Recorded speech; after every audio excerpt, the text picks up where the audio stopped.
হ্যাঁ, তৃণমূলের এক যুব নেতা আমার জেলাতে, তৃণমূলের এক যুব নেতা আমার জেলাতে এক আদিবাসী মেয়েকে ধর্ষণ করেছে, আদিবাসী নাবালিকাকে ধর্ষণ করেছে। পার্টি ম্যাটার না, ম্যাটার হচ্ছে আপনার যে সিস্টেমটা চলছে, ল অ্যান্ড অর্ডার সিস্টেম চলছে। আমরা যেটা বারবার বলছি যে আরজি করের ঘটনাকে কোনো বিচ্ছিন্ন ঘটনা হিসেবে দেখবেন না, এটা শাসকের মাইন্ডসেট। আর শাসকের মাইন্ডসেট যখন এরকম হয়ে যায় তখন নিচু তলার যারা অপরাধী আছে তারা ধরাকে সরাজ্ঞান করে না, তারা এনকারেজ হয়।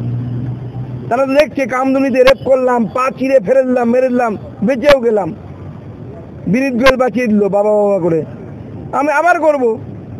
অন্য বা তারা না করলে অন্য একজন অপরাধী এনকারেজ হচ্ছে।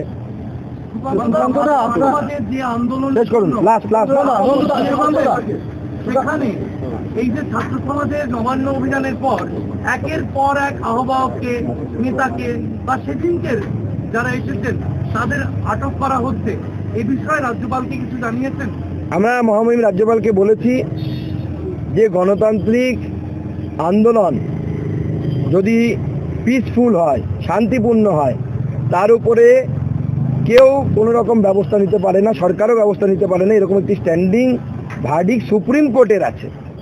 সুকান্ত মজুমদার, দিলীপ ঘোষেদের বলার প্রয়োজন নেই, বা আমি বলবো মহামহিম রাজ্যপালেরও বলার প্রয়োজন নেই। ভারতবর্ষের অ্যাপেক্স কোর্ট, সর্বোচ্চ আদালত সেটা বলে দিয়েছে আপনি করতে পারেন না।